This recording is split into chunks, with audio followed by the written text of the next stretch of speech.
लोकसभा चुनाव में एनडीए को बहुमत मिला है। एनडीए ने 543 में से 292 सीटें जीती हैं। बहुमत का आंकड़ा 272 का, एनडीए ने जीती 292। इंडिया गठबंधन को 234 सीटें हासिल हुई हैं। बीजेपी को अपने दम पर बहुमत नहीं मिला है। कांग्रेस पार्टी को 99 सीटें हासिल हुई हैं इन चुनावों में, यानी कांग्रेस पार्टी के लिए बड़ी सफलता इस लिहाज से कि उसकी सीटें दोगुनी हो गई।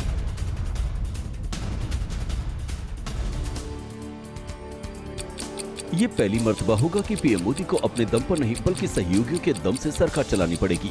2014 और 2019 में बीजेपी को जबरदस्त बहुमत हासिल हुआ था, लेकिन 2024 में आए नतीजों में पार्टी बहुमत के जादुई आंकड़े से दूर है। बीजेपी और उसके सहयोगियों की सीटें मिला ले तो एनडीए का आंकड़ा 290 के पार पहुंचता दिखाई दे रहा है। वहीं इंडिया गठबंधन का प्रदर्शन भी अच्छा रहा, उसने 230 से ज्यादा सीट हासिल की।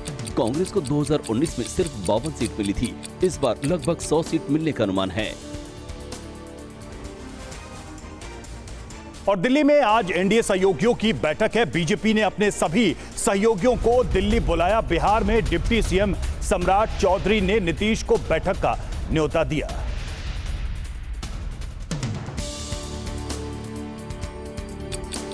लोकसभा चुनाव के नतीजों के आने के साथ ही अब सरकार बनाने की तैयारी शुरू हो गई है। इसी के तहत आज एनडीए की ओर से एक बैठक बुलाई गई है। आज शाम करीब 4 बजे ये बैठक होगी। जानकारी के मुताबिक आज होने वाली एनडीए नेताओं की एक बैठक में बिहार के मुख्यमंत्री नीतीश कुमार, टीडीपी अध्यक्ष चंद्रबाबू नायडू सहित कई बड़े नेता शामिल होंगे। बैठक में गृह मंत्री, बीजेपी नेता अमित शाह भी मौजूद रहेंगे। सभी नेता बैठक में आगे की रणनीति तय करेंगे। साथ ही मंत्रिमंडल के गठन को लेकर चर्चा हो सकती है। और मोदी सरकार के मौजूदा कार्यकाल की अंतिम कैबिनेट आज संभव है। पीएम की उपलब्धियों को लेकर एक प्रस्ताव इसमें पारित किया जा सकता है। इसमें 17वीं लोकसभा को भंग करने की सिफारिश पर मुहर लग सकती है। इसके बाद सिफारिश राष्ट्रपति से की जाएगी। नई सरकार के गठन का रास्ता इस तरह से साफ होगा।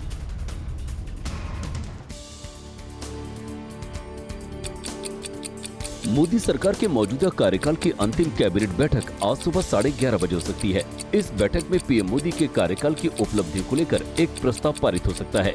इस दौरान 17वीं लोकसभा को भंग करने की सिफारिश राष्ट्रपति से की जाएगी, जिसके बाद नई सरकार के गठन का रास्ता साफ हो जाएगा।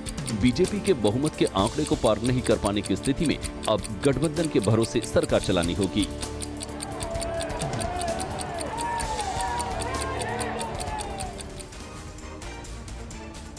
और आज शाम को इंडिया गठबंधन की बैठक में आगे की रणनीति पर होगा मंथन। अखिलेश यादव बैठक में होंगे शामिल। आम आदमी पार्टी भी संजय सिंह और राघव चड्ढा बैठक में शामिल होंगे।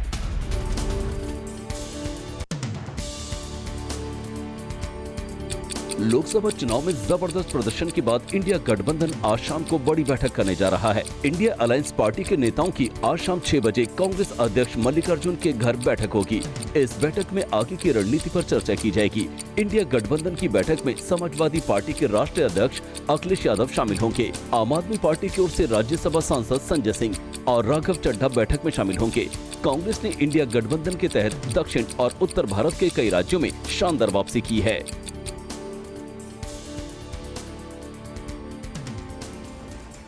और कल शाम बीजेपी हेडक्वार्टर में हुआ प्रधानमंत्री नरेंद्र मोदी का भव्य स्वागत। बीजेपी मुख्यालय में बोले मोदी, लगातार तीसरी बार बन रही है एनडीए सरकार। इतिहास रचा जा रहा है। 1962 के बाद पहली बार ऐसा हुआ है। विधानसभा चुनाव में भी एनडीए को भव्य जीत हासिल हुई है।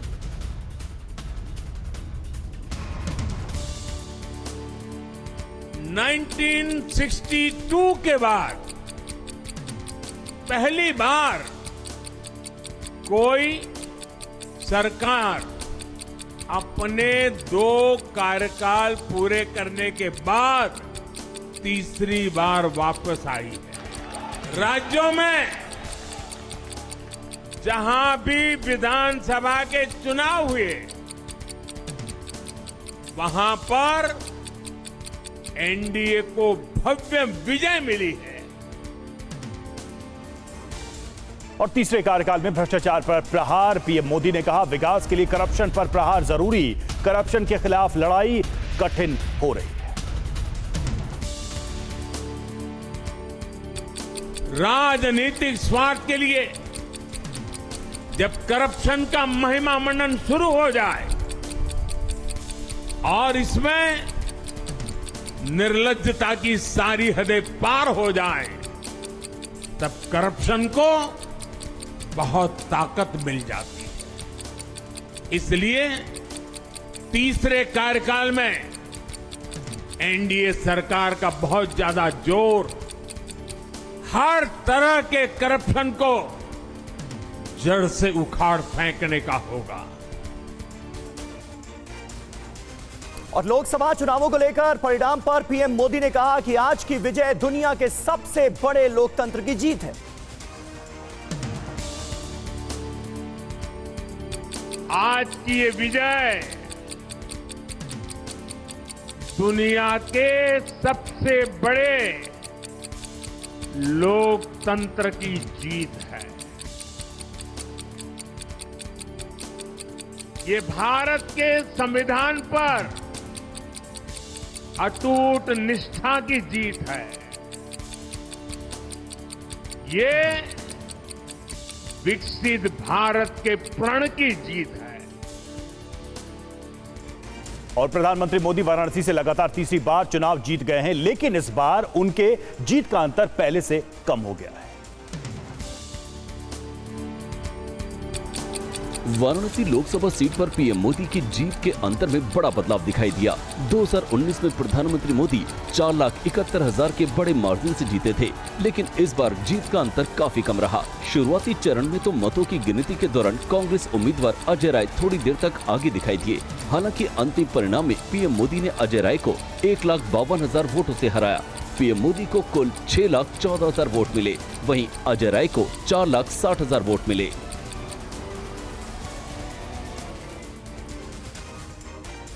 और देखिए, इस बीच बीजेपी अध्यक्ष जेपी नड्डा ने विपक्ष पर तंज कस दिया है। कहा विपक्ष नकारात्मक सोच से काम करता है। विपक्ष की नजर में एक परिवार ही शासन करने योग्य है। रस्सी बार बार जलाई लेकिन बल नहीं गए। तो विपक्ष नकारात्मक सोच, नेगेटिव सोच के साथ काम करता है। कोई भी सकारात्मक 10 साल में कोई भी सकारात्मक योगदान विपक्ष का नहीं रहा। और मैं तो ये भी कहूंगा कि अभी भी उनको गुमान है, अभिमान है कि देश में एक ही परिवार राज करने लायक है। यानी रस्सी आपने बारंबार जलाई, रस्सी जल गई पर बल नहीं गया। इस तरीके का इनका व्यवहार रहा। वायनाड और रायबरेली से जीते राहुल गांधी किस सीट को छोड़ेंगे? राहुल गांधी रायबरेली में सबसे ज्यादा अंतर से जीते हैं राहुल गांधी, और अब यह सवाल उठ रहा है कि कौन सी सीट राहुल गांधी अपने पास रखेंगे।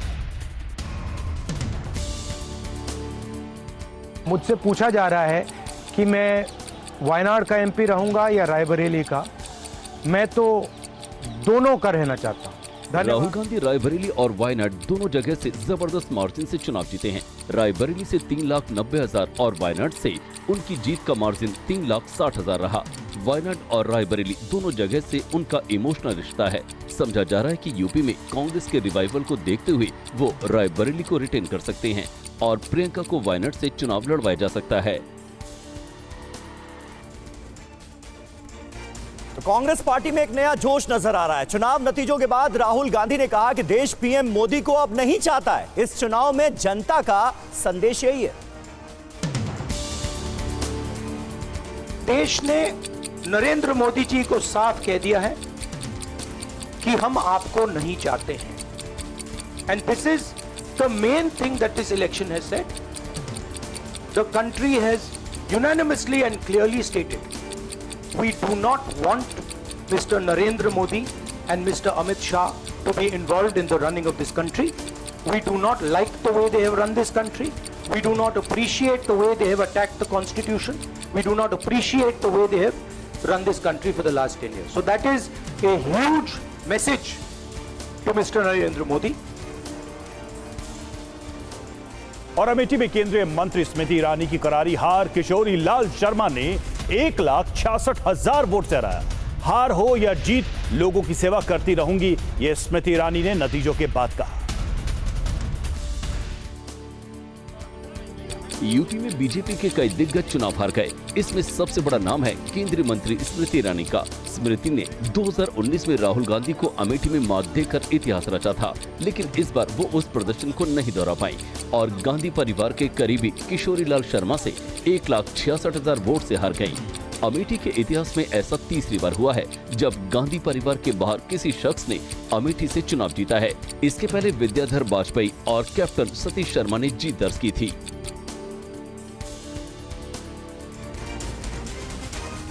लेकिन सबसे ज्यादा बीजेपी को लगा झटका यूपी में बीजेपी को बड़ी चोट महसूस हुई। समाजवादी पार्टी ने यहां 37 सीटें जीत ली। यूपी में कांग्रेस को भी 6 लोकसभा सीटें हासिल हुई हैं। एनडीए को 80 में से सिर्फ 36 सीटें मिली। वहीं आंध्र प्रदेश में चंद्रबाबू नायडू ने जबरदस्त वापसी की है। विधानसभा चुनाव में उनको पूर्ण बहुमत मिला है, जबकि लोकसभा चुनाव में 16 सीटों पर जीत दर्ज की। इस तस्वीर में पीएम मोदी जबरन चंद्रबाबू नायडू को एक सभा में अपनी कुर्सी पर बिठाते हुए दिखते हैं और नायडू बसने की कोशिश करते हैं। दरअसल ये वीडियो 2014 का है, लेकिन आज के सियासी हालात में भी बेहद सटीक है। नायडू ने आंध्र प्रदेश में शानदार वापसी की है। विधानसभा चुनाव में उनकी पार्टी को पूर्ण बहुमत मिला है और लोकसभा में भी 16 सीटों पर जीत दर्ज करके केंद्र में एनडीए की सरकार बनवाने में उनकी बड़ी भूमिका होगी। इस बार टीडीपी ने बीजेपी के साथ मिलकर चुनाव लड़ा है। बीजेपी को अपने दम पर बहुमत न मिलने की वजह से नायडू का कद एनडीए में काफी बड़ा हो गया है। और केंद्र में एनडीए लगातार तीसरी बार सरकार बनाने जा रहा है, लेकिन पिछली बार के मुकाबले इस बार सरकार में नीतीश कुमार की भूमिका क्यों अहम हो गई है, यह समझिए इस रिपोर्ट में। माना जा रहा था कि एनडीए में नीतीश कुमार कमजोर कड़ी हैं और बीजेपी को जेडीयू से गठबंधन करना महंगा पड़ सकता है, लेकिन नतीजे चौंकाने वाले रहे। एनडीए में नीतीश कुमार और बीजेपी ने 12-12 सीटों पर जीत दर्ज की। चिराग पासवान ने अपने कोटे की सभी 5 सीटें जीती।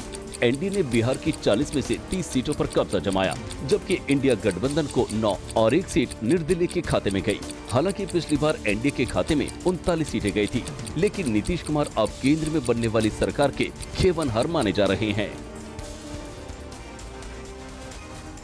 वहीं चिराग पासवान ने अपनी 5 सीट पर कब्जा कर काफी वो खुशी जता रहे हैं। चिराग ने कहा कि केंद्र में एनडीए की सरकार बनेगी, प्रधानमंत्री नरेंद्र मोदी तीसरी बार प्रधानमंत्री बने। चिराग सर, क्या कहना चाहेंगे आज की जीत पे? मैं इस जीत का श्रेय मेरे प्रधानमंत्री आदरणीय नरेंद्र मोदी जी, जिन्होंने गठबंधन का नेतृत्व मजबूती से करने का काम किया, मेरे मुख्यमंत्री नीतीश कुमार जी, हमारे गठबंधन के तमाम घटक दलों, उनके नेताओं को इसका श्रेय जाता है। और मैं मानता हूं बिहार में बेहतरीन प्रदर्शन रहा। जिस तरीके से विपक्ष खोखले दावे करता रहा, आज कहीं ना कहीं उनको भी पता चल गया कि बिहार की जनता ने उन पे नहीं, हमारे गठबंधन पर, मेरे प्रधानमंत्री, मेरे मुख्यमंत्री जी पर विश्वास करने का काम किया। लेकिन मध्य प्रदेश ने बीजेपी को बिल्कुल निराश नहीं किया। बीजेपी ने यहां एक बार फिर क्लीन स्वीप किया है, सभी 29 सीटें जीतकर बनाया है इतिहास। छिंदवाड़ा जो 2019 में इकलौती सीट थी जो कांग्रेस के पक्ष में गई थी, यहां से भी कांग्रेस पार्टी के नकुलनाथ, कमलनाथ के बेटे चुनाव हार गए। बीजेपी ने एमपी लोकसभा चुनाव की सभी 29 सीटें जीतकर इतिहास बनाया है। छिंदवाड़ा में कांग्रेस की बड़ी हार हुई है। कमलनाथ के बेटे नकुलनाथ और दिग्विजय सिंह सहित कांग्रेस के सभी नेता चुनाव हार गए हैं। विदिशा से बीजेपी प्रत्याशी और पूर्व मुख्यमंत्री शिवराज सिंह चौहान ने 8 लाख से ज्यादा वोटों से ऐतिहासिक जीत दर्ज की। मध्य प्रदेश की गुना लोकसभा सीट से बीजेपी उम्मीदवार और केंद्रीय मंत्री ज्योतिरादित्य सिंधिया ने कांग्रेस के यादवेंद्र सिंह को 5 लाख से ज्यादा वोटों से हराया है। जीत के बाद सिंधिया ने गुना के लोगों का आभार जताया और कार्यकर्ताओं को धन्यवाद दिया।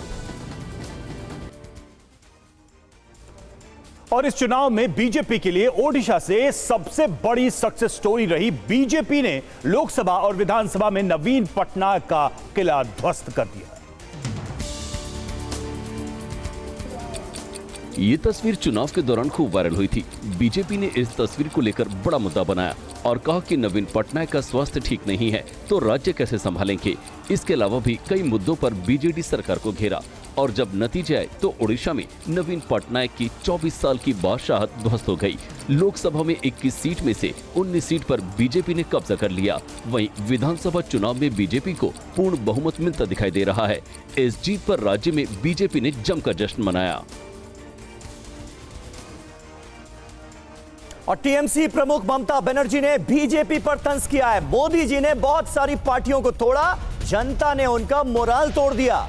नैतिकता के आधार पर पीएम मोदी को इस्तीफा दे देना चाहिए, ये कह रही हैं ममता बनर्जी। लोकसभा चुनाव के नतीजों के बाद टीएमसी प्रमुख और पश्चिम बंगाल की मुख्यमंत्री ममता बनर्जी ने पीएम मोदी से नैतिकता के आधार पर इस्तीफा मांगा। मोदी जी बहुत सारे पार्टी को तोड़ा है, अभी जनता ने उसको तोड़ दिया, उसको मोराल तोड़ दिया है। इसी के लिए मैं तो चाहूंगी किसी का ऊपर डिपेंडेंट नहीं होके आपको पहले रिजिग्नेशन करना चाहिए। ममता बनर्जी ने लोकसभा चुनाव में जीत को इंडिया गठबंधन की जीत बताते हुए राहुल गांधी को बधाई भी दी। वहीं मध्य प्रदेश में बीजेपी ने बेहतरीन प्रदर्शन किया है। बीजेपी यहां 29 में से 29 सीटों पर जीत दर्ज करके आई है और विदिशा के बीजेपी उम्मीदवार शिवराज सिंह चौहान ने ऐतिहासिक जीत दर्ज की है। कांग्रेस प्रत्याशी को 8 लाख वोटों से हराया है। मैं आज गदगद हूं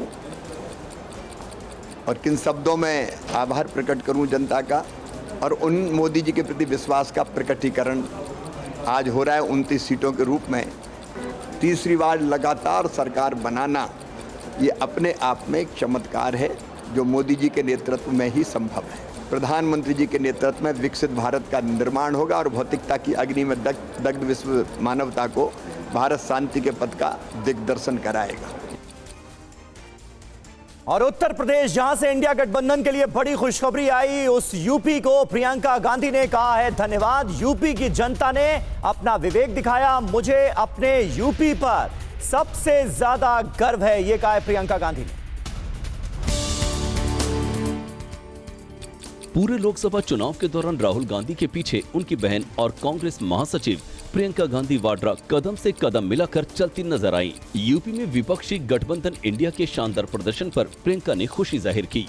मैं अपनी यूपी की जनता को ये कहना चाहूंगी कि उन्होंने बहुत ही विवेक दिखाया और मुझे सबसे ज्यादा गर्व अपने यूपी पे है। कांग्रेस ने यूपी में 6 सीटों पर जीत दर्ज की है। इनमें सहारनपुर, सीतापुर, बाराबंकी, रायबरेली, अमेठी और इलाहाबाद लोकसभा सीटें शामिल हैं। और मैनपुरी से एसपी की डिंपल यादव ने जीत दर्ज की है। बीजेपी के जयवीर सिंह को 2 लाख से ज्यादा वोटों से हराया। यूपी की जनता ने बीजेपी को सबक सिखाया है। समाजवादी पार्टी की मैनपुरी से प्रत्याशी डिंपल यादव ने बीजेपी उम्मीदवार जयवीर सिंह को 2,21,000 से ज्यादा वोटों से हरा दिया है। डिंपल यादव ने चुनाव जीतने के बाद जनता का धन्यवाद दिया और बीजेपी पर तंज किया। मैं समझती हूँ उत्तर प्रदेश की जनता ने भारतीय जनता पार्टी को एक सबक सिखाने का काम किया है, क्योंकि सभी लोग त्रस्त हैं और जो मौजूदा सरकार थी वो ये मानने को तैयार नहीं थी कि जनता परेशान है, कि युवा परेशान है, कि हमारी माताएं बहनें परेशान है, कि किसान परेशान है, कि मजदूर, बुनकर सभी लोग परेशान है और कहीं ना कहीं ये लोगों की जीत है। और अब बात रिकॉर्ड तोड़ जीत की। जी हां, आसाम में रकीबुल हसन ने रिकॉर्ड तोड़ जीत दर्ज की है। एआईडीयूएफ के बदरुद्दीन अजमल को 10 लाख से ज्यादा वोट से हराया है। शिवराज सिंह चौहान 8 लाख से ज्यादा वोटों से जीते, लेकिन आप यहां पर अंतर देखिए 10 लाख का। अमित शाह ने भी करीब 7.5 लाख वोटों से अपना चुनाव जीता।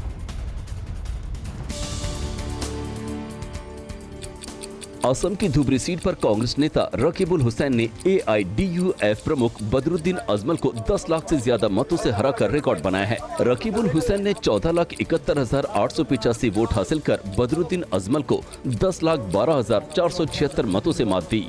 दूसरे नंबर पर एमपी के पूर्व सीएम शिवराज सिंह चौहान रहे, जिन्होंने 8,21,408 वोटों से ये चुनाव जीता है। उन्होंने कांग्रेस के प्रताप भानु शर्मा को हराया है। तीसरे नंबर पर केंद्रीय गृह मंत्री अमित शाह हैं। उन्होंने गुजरात की गांधीनगर सीट 7,44,716 वोटों से जीत दर्ज की है। उन्होंने कांग्रेस की सोनल रमाभाई पटेल को मात दी है। और दिल्ली में आज एनडीए सहयोगियों की बैठक। बीजेपी ने अपने सभी सहयोगियों को दिल्ली बुलाया। बिहार में डिप्टी सीएम सम्राट चौधरी ने नीतीश को बैठक का न्योता दिया।